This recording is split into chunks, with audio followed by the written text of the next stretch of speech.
Hello, and a very good afternoon, and a warm welcome one more time to this very special edition of our interaction with impact leaders, leaders who are making a change within our society, within our community, and within our beautiful country. I have a very, very special guest, but before I bring her on to the screen, I'd like to pay my obeisance to Shakti, the higher power that has held me in good stead all through. This is an old Sanskrit verse, a Saraswati Vandana, basically requesting her to dispel the darkness of ignorance that resides in our hearts with the wisdom of knowledge. Ya kundendu tushar dhavala, ya shubhra vastravrita, या वीणा वरदंड मंडितकरा या श्वेत पदमासना या ब्रह्मचित्त शंकर प्रभुति भी देवै सदा वंदिता सामां पातु सरस्वती भगवती निशेष जाड्यपहा. We have, of course, this very, very eminent person in the non-profit sector who has dedicated her life uh, to the marginalized, and she has a very unique story. And that's a story that we want to unravel, to get to know who she is. Somebody who has been a civil servant for most of her career and has taken a voluntary retirement now, and has dedicated herself, her life, and all her activities to the upliftment of the marginalized. I'm bringing on to the stream Ruby Ahluwalia. She is the co-founder for Sanjeevani Life Beyond Cancer, and like I mentioned, she is a 1987 batch bureaucrat. She was diagnosed herself with stage 3 metastatic cancer in 2009. And while going through her treatment, she says in her own words, she realized and noticed the gaps in the cancer care, which make it an extremely torturous, way forward, especially for the underprivileged. Thus, Sanjeevani Life Beyond Cancer was formed in 2012, which works with holistic cure and rehabilitation of the underprivileged cancer patients. And Sanjeevani Life Beyond Cancer is now operational in 26 government hospitals across 14 states and has positively impacted over 7.5 lakh patients till date. Thank you so much for joining us today here, representing Sanjeevani Life Beyond Cancer, Ruby. And thank you for the amazing work that you're doing through Sanjeevani. Thank you. Thank you for having me here, Suparna. It's such a privilege, and thank you for giving me this beautiful platform Of to course, talk you have about the been voice. acknowledged as a change maker through the SABERA Award. Sanjeevani Life Beyond Cancer as an organization has been acknowledged through the SABERA Awards. I want to get to know you as an individual today, Ruby. I want to know what is it that went into making a person like you. I want to know why is it that most of us, or at least some of us, keep thinking about making an impact and yet are a little skeptical when it actually comes to walking the talk.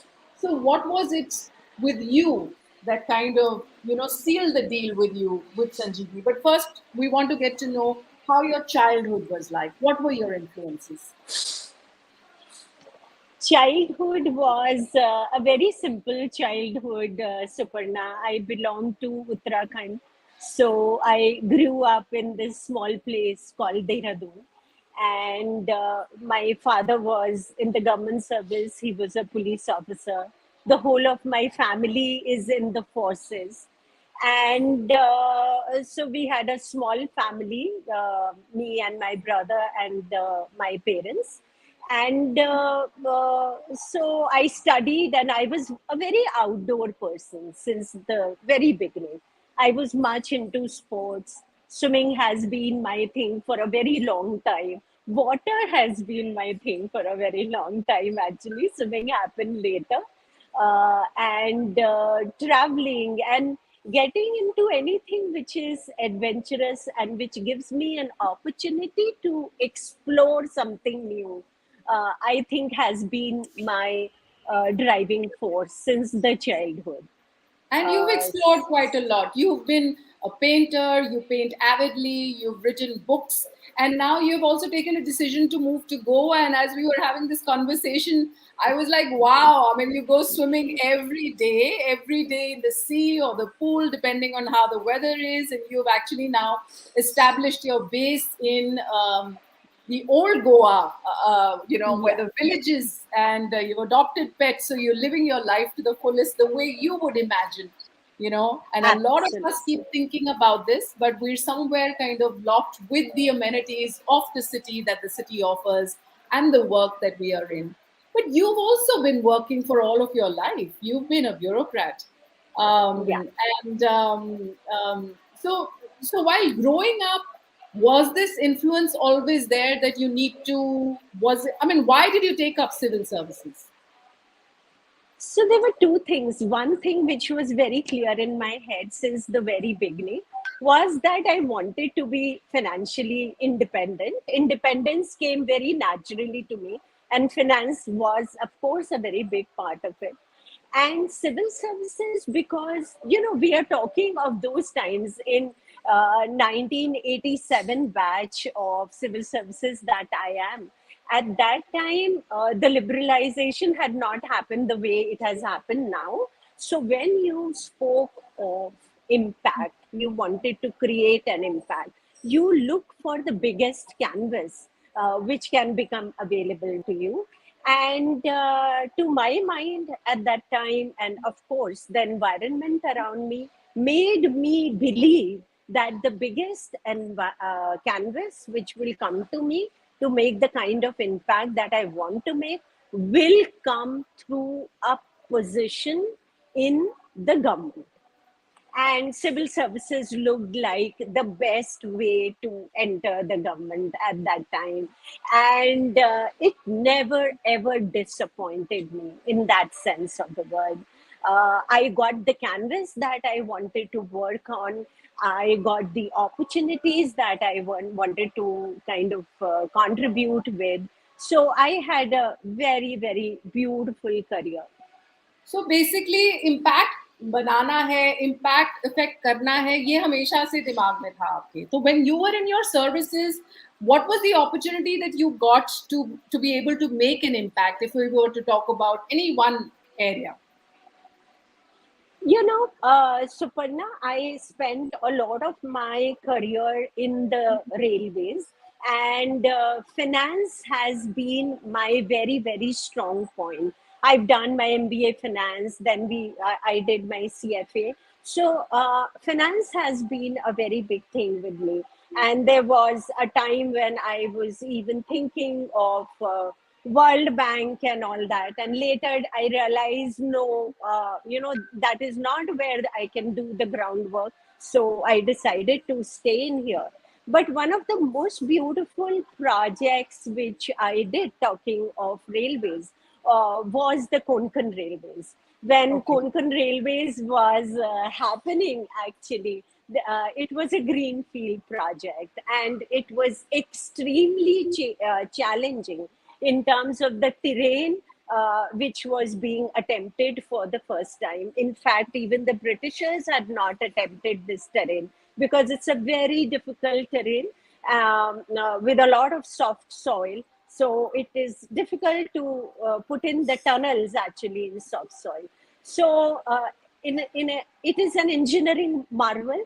And also for India, it was one of its first build, operate, transfer BOT projects which had happened. And financially, it was extremely challenging for me to design new products on which I could borrow from the markets, the financial markets in India and abroad for this project. So, in 4 years, just to give you a kind of a feel on it, in 4 years, I had borrowed some 3,000 crores from the market, which included domestic products as well as international products in form of external commercial borrowings, and some of the most beautiful deals academically also happened at that time. So that Wow. that was lovely. Yeah. And yesterday, when we were having this conversation before our interaction today, I remember you telling me challenges are something that really kind of keep you going on your toes, and you don't shy away from challenges. You look forward to taking them on head on. Is that correct? Yeah, they drive me. I think challenges, they drive me. That's my driving force. So how when you discovered that you have cancer and it is in a stage 3 cancer, how did you react to this challenge that life threw at you? Initially, I was absolutely numb, actually, because you get into the denial mode. How can it happen to me? No, the reports must be wrong. That kind of a thing. And it takes time to sink in. So my initial reaction was very absurd if I was to see look back now, so there was no crying, there was no shock, there was just nothing. I was so numb, because I think in the initial couple of months, I did not accept that this could have happened to me, because that was the time, in terms of my career, in terms of my life, everything. I was like really flying high. At that time, for something like this to happen, it took me time to make peace with it, actually. And is this the kind of reaction that you normally see with the patients that you now deal with as well? I see most of the patients immediately panic, and they get into a very kind of revolting mode, which may come either as crying, or getting very depressed, or getting very angry, actually, with everything around. So, most of the patients do react like this. Hmm. But numbness, very, very few people actually. The tribe like mine must be, but very few people actually. Most people want to immediately react, and that is, in any case, not how I am built. That's not my normal way. I do not react immediately. I do take time to figure out the situation before I respond to it. So when you actually came to responding to the situation, and I'm asking this essentially because the word cancer still holds a very heavy duty, kind of a negative impact in people's mind. People think that there is no life. Once you've been detected with cancer, you can't live fully and you can't have everything that you want in life. And here we have Ruby Ahluwalia, who's living the life that she has built for herself after going through the third stage in cancer, coming out a winner, and not only for herself, but also for the other patients that you have actually impacted. So I'm trying to get to that as to what was your reaction then once you made peace, or once that feeling sunk in that yes, I have this disease, and now I need to get through to it. Yeah, but Suparna, when you were talking about the initial reaction, so the journey of cancer is something which throws these challenges on you on a continuous basis. So Correct. you've kind of just made peace with it. Okay, you've got cancer and you may have to go through the treatment. All right, I'll go through the treatment. Then you have a surgery, and then you are told, no, you still have positive margins. You go through another surgery, and then you go through the third surgery, and then you are told you have to go through mastectomy, which is removing a breast, actually. And for a woman, that's not the easiest thing. And it came to me with a lot of I really had to work on myself for some time to make peace with that. And as soon as you make peace with that, then your chemotherapy starts. And when chemotherapy starts, then the first thing which happens is that you start losing your hair. And I was one person, who was famous in college and everywhere for hair. And then you have to make peace with that loss. And then comes the whole rigmarole and the whole journey of chemotherapy, which in itself is extremely uh, Taxing. difficult. It's taxing, it is difficult, and I had absolutely no support in that sense of the word to understand as to what is happening in my body. So there was a lot of support which was coming from the doctors, the family, and everything. But for me to understand this experience, there was no support.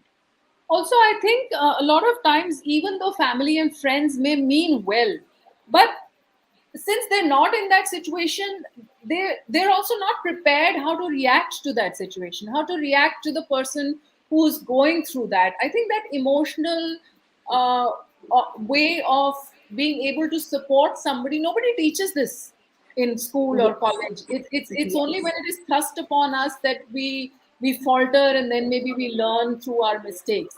So I think Yes, that is very important, and that is one need gap that I think Sanjeevni is also addressing, isn't it?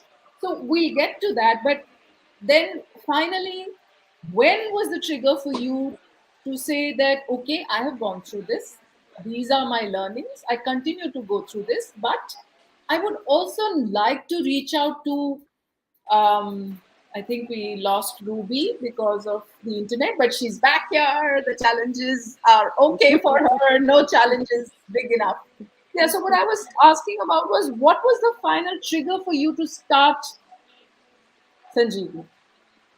actually what happened when I was going through my chemotherapy and I was really going through a bad time. One day I kind of just sat with myself and I thought, if I get consumed by this pain, which I am right now going through, then I will totally miss the point. I will totally miss as to why this experience came into my life, what I need to learn from this, that whole thing. And then there is no point going through this misery if I have missed that particular thing, where I did not even get to know why this experience came into my life and I did not learn anything from it. And that was That's the a day, very Suparna. spiritual. I'm sorry, I'm cutting in between, but that's a very spiritual outlook, because most people would react to misfortune or some disease as to why is it that has happened to me, and not Yeah. realizing it has happened to me because maybe I need to be able to help somebody else. Maybe I need to be a better version of myself. Maybe I need to work at my optimal level, or what my course or purpose in this life is for. Absolutely, absolutely. And this thought came to me, and I then decided that if I need to learn from it in a sane way, then I first need to release the pain which is there within me. It has to flow out, and that is how I did this series of painting after each chemotherapy when I used to paint my mental state. And I named this series called Towards Satori. Satori is a Japanese word for samadhi. You know why? Because when I looked back on this whole series, it looked like textbook stages of some kind. I will not say I evolved or something, but yes, some progress on that path of evolvement, of knowing your own self, knowing the life around you, and something which you can call, in some little way, a realization, understanding life, becoming a little more aware. So that is how it happened. And once that started happening, then when I would go for my treatment to Tata Hospital, then I started looking out as to what is happening around me. And I would see so many people going through a similar or a worse experience than me, having none of the resources that I had. In terms of all creature comforts, I had everything. And these were people who were poor and who were lost because they didn't know where their life is going, what is happening to their families. They were sitting on the floor with tubes in their nose and all that. And I thought, oh my God, how do these people go through this journey? And I need to become a part of their journey to make it better. And I would tell this to my doctors that mujhe kuch karna hai. And they would always tease me that you are in stage 3, pehle tum you need to survive to do something. And by God's grace I did survive, although it took me 3 years to get back to my feet. And when I joined my work back, I registered Sanjeevani Life Beyond Cancer to work with underprivileged cancer patients in India. And another thing which was also driving me, Suparna, was I did not want to give them money to get their treatment done. It is very important, and I'm very grateful to the people and the organizations which are doing it. But that was not my driving force. That was not what I wanted to do. I wanted to empower them because I hugely believe in this mind body connect thing. So I really wanted to empower them so that if they are living their life at this platform, at this level before cancer, after cancer, they live life at this platform. I really wanted them to use this opportunity to understand their strength and really delve deep into themselves to find and explore that inner strength which is there in each one of us. But we are able to tap into it only when we go through some of the worst experiences in our lives. And I wanted people to work with them on this. Yeah, that is how Sanjeevani Life Beyond Cancer was kind of. Well, that's really touching very deep, I must say. And I don't know how easy it would be because it is a difficult task, I'm sure. I mean, emotionally, as it is, a person is drained by the fact that he or she is going through a situation like this, and then to be able to, sift through that pain or maybe accentuate that pain to reach the goal what you are trying to achieve. So how do you what are the things that Sanjeevani Life Beyond Cancer does? Yeah, so before I answer that, Suparna, what happens is when you are going through some pain of this kind, or you've just finished going through that, and when you find a purpose of this kind in your life, then all of your attention, diverts. And as they say, wherever the attention goes, the energy flows. And I'm a big believer in that. So what happened was all of my attention shifted from my own pain, whatever I had gone through, or my miseries that I did go through, to build Sanjeevani. I just totally kind of not even forgot, but made so much of peace with it that when I would talk about my experience to other people, I would feel as if I'm talking about someone, it would no longer give me goosebumps. And I think, and this is what I wanted to really make it as a point.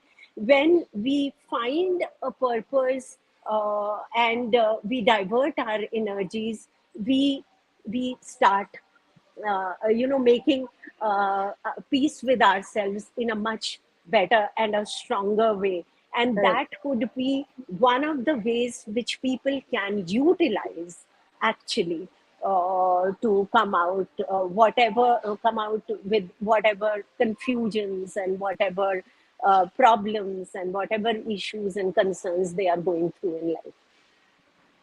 Okay. So what is it in Sanjeevani Life Beyond Cancer that you help the patients with to focus their attention on something which is more creative and something which will ultimately help them heal. So what is it that you involve them with? All right. So, Sanjeevni works on the whole spectrum of cancer care space today, actually. Okay. So, Okay. when we work in the government hospitals, we have a project called Cancer Yogi, through which we have trained people in the OPDs of the government hospitals, where these people completely handhold the patients, which means they will navigate them inside the hospital. They will see to it that they get financial help. They will see to it that they get an accommodation to live in. They will see to it that the interaction between the patient and the doctor is proper. They will see to it that they get their medicines. They will also see to it that their emotional issues are taken care of. And they also ensure that they let people know how to manage the side effects of the treatment. So we kind of completely handhold the patients in the hospital. This program is called Cancer Yogi. The second program that we run, in which we work on the patients through their food, breath, and mental constructs to improve their immunity. Now, the whole thing, which has come out finally, that immunity has a huge role to play in this Correct. game of cancer. And if we can learn how to manage this, then we can cure our own cancers and we can reduce the probability of having cancer. Because Really? when Wow. absolutely, absolutely. In fact, when WHO started talking about 1 out of every 7 Indians getting cancer in the coming years to come, I thought this looks like a huge number. And people need to work on themselves. So we do these awareness sessions where we don't even don't only talk about early detection, but we talk about how to reduce the probability of having cancer, which is called Can Chetna, where we have awareness sessions with communities and colleges. Anyway, so coming back to the immunity building program, which is called Satori, and now lakhs of people have done and benefited from it. It has also been published in international journals and covered in conferences and all. But what I'm trying to say is that people have to understand this whole concept of mind body connect and learn the tools to work on themselves to get rid, whether it is cancer, diabetes, arthritis, migraine, hypertension, any kind of psychological problems that people are going through. These are the three things which people have to ace, to understand the right meaning of the food, which is not only about having superfood, but it is about what kind of relationship you have with food, and how you can work upon it, and what kind of beautiful outcomes which will come on your body, how to understand your breath, how to understand your thinking processes and work on it. So, Suparna, I'm sure you yourself are a very spiritual person. Everything that we put in our mouth, every breath that we inhale, and every thought that we pamper, we Correct. have two options. One is we can abuse ourselves with it, or we can bless ourselves with it. That choice is always ours. Whether we bless ourselves with everything that is going around, or we keep abusing ourselves with the best that we may be having around us. That choice is always ours, and we have to learn to make better choices. So, coming back to your question, so the third program that we run is Satori, which huge outcomes, beautiful outcomes. And the fourth program that we run is where we train cancer survivors to become professional cancer caregivers. The idea was that there are a lot of childhood cancer survivors who later find it very difficult to find jobs, to continue their studies. So, I had gone to Tata Institute of Social Sciences and spoke to the director thinking that there would be a program where I can train cancer survivors. But he told me not only in TIS, but nowhere in the world is a program like this. But if you write a curriculum, I will put it through the academic committee. That is what Dr. Parshuraman had told me. So I ended up writing a curriculum with the help of experts in their field. And now it runs as a 5-month full-time training program to train cancer survivors and others to become professional cancer caregivers. It is called CanSarthi. Super, super. I think the kind of work that you're doing, and also the first where the can say yogi hand holding is such an important aspect, especially with the underprivileged, because in our own little ways we all tend to help people. Maybe it's the staff or whoever it is, and the biggest flaw that I feel is that they are not confident enough to have that conversation with the doctor. What the doctor is telling you, maybe the understanding is not there. Maybe, because they're in their native languages proficient, but not so much in English, which the doctor may have been proficient in. And, that gap is definitely there. And then somebody there to give you, because doctors are doing their job, they cannot be probably psychologically Absolutely. counseling you as well, right? So that need is definitely there. And of course, जिसकी आप बात कर रहे हैं कि ये योग में भी अभी yesterday was day before was international योग day, उसके अंदर भी यही तो बोला जाता है कि आपके जो कोश हैं, डिफरेंट कोश हैं, जो आपके ये जो शरीर है वो तो जो आप खाना खाते हैं उसी का कोश बना हुआ है, लेकिन जो आपका मनोमय कोश है जिसके अंदर आपकी थॉट्स हैं, जहाँ आपकी इमोशंस हैं, वही आपके ब्रेथ वर्क को भी इफेक्ट करेंगी. If you are Absolutely. angry, the breath work will change. If you are at peace, the breath work will change. And that breath work will ultimately also have an effect on your body. So all of this is, kind of connected. And I'm glad that you're also, putting it in such a way that it is helping people to not only come out of a disease, but also be the best versions of themselves. So you've had a lot of experience dealing with patients and their families.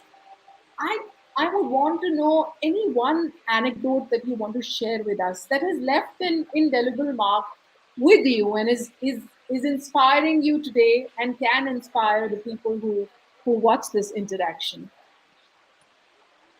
Uh, you know, uh, Suparna, I would like to talk about two experiences. They happened at different time frames, actually, and with different people. But I Right. will be able to connect the story. Although I have these experiences on a daily basis, but this is something I would like to share about. So when I had to go through my chemotherapy, I was extremely disturbed that it causes nausea and it makes you feel horrible, and I will lose my hair and all that. And my doctor told me that you come to the hospital and I want to have a chat with you. I said, all right. So when I went there, he said he's going to the children's ward for a round and I should come with him. And I went with him. I found this 2-year-old baby on one of the beds. I'm talking of Tata Hospital, yeah, which is a government hospital, on one of the beds, and she was howling. She was crying, she was howling. So I asked the doctor, why is she crying so badly? He said that she has a brain tumor. And when we started chemotherapy, she lost vision. So she's not able to see now. And that is why, she's so pareshan. I said, okay. When I was still wondering how to deal with this, then a young lady came who was her mother. And she picked up the baby. And I just asked her, where is the rest of your family? She said, as soon as the baby was diagnosed with this, my husband came and he dumped both of us here, never to come again. So I must have had a similar expression like you had listening to this. And she said, पर मैंने उसको माफ कर दिया है, she said. I said, Matlab? She said, because I had so much of anger in me and it was taking away so much of my energy and time, which I right now want to focus on my child. And I have therefore forgiven him, not for what he did, but what it was doing to me. And I was like flabbergasted, Suparna. Things we read, things we talk about, find it so difficult to do. This woman just did it. And then this was not over. Another 8-year, 9-year-old girl came with a file like this in her under her armpit, and she held the lady's hand. I just assumed that she must be the elder child of the family. So I said, Acha, you are the elder sister of the baby. She said, no, I am also a patient here. I'm going through my treatment, but this auntie goes alone every day. So I help her with the papers. And that day, I saw whenever you think that your problems are so much, your challenges have become unmanageable. There's someone sitting there who's into deep shit. And I was like, and really learned so much from this. After that, It's I amazing. I mean, started. I'm really getting also emotional just listening to it. We all, somewhere or the other, tend to lose the plot at times when we feel that why is this happening to me? There's so much problem, and not realizing that there is somebody else who's probably got 10x of your issues and is handling it beautifully with a smile and positively. More gracefully. And then you feel, oh my god, meri itni padhai likhai kis kaam aayi if if I'm not able to deal with this.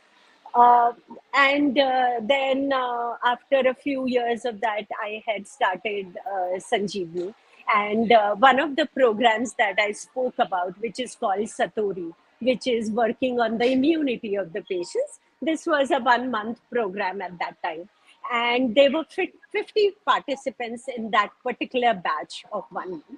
And one young lady came with her mother, and the mother said that they have traveled from Shulapur. They will be here in Bombay for 1 month to attend this course.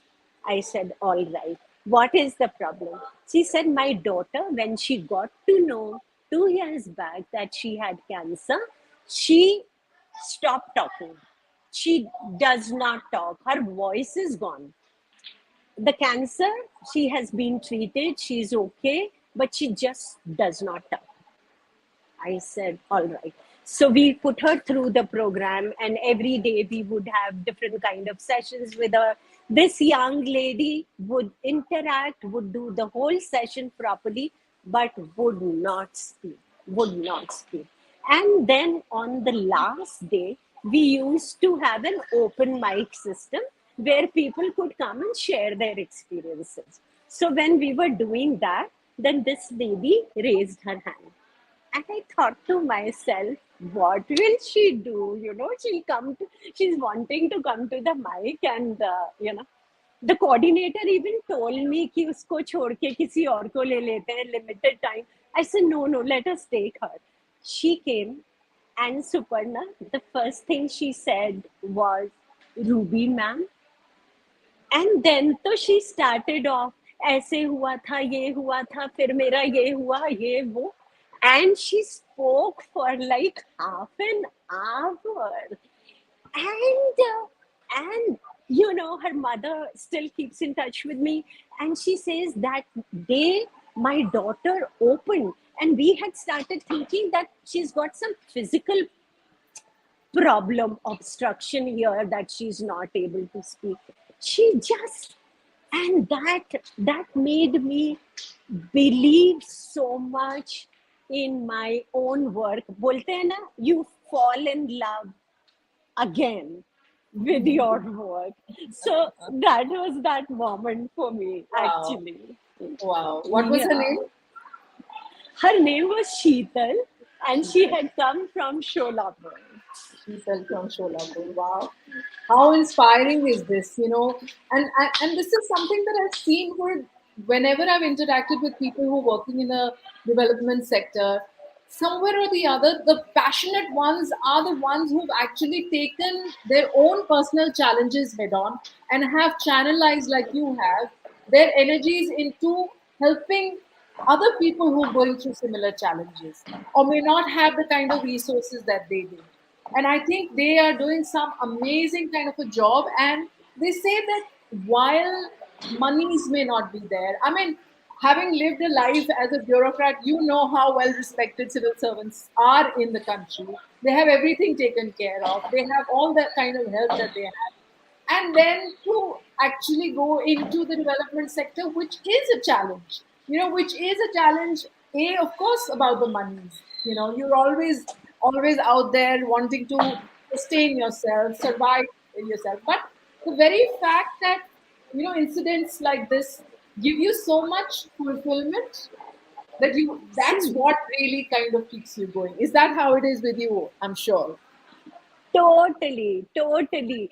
Every day when I get up in the morning, I mean, there is so much to think about. There's so much to do. I'm so charged up, actually. Yes. Yeah, yeah, I think so too. And I think on this very positive note, we will probably take your leave. Thank you so much for taking time and sharing your stories with us.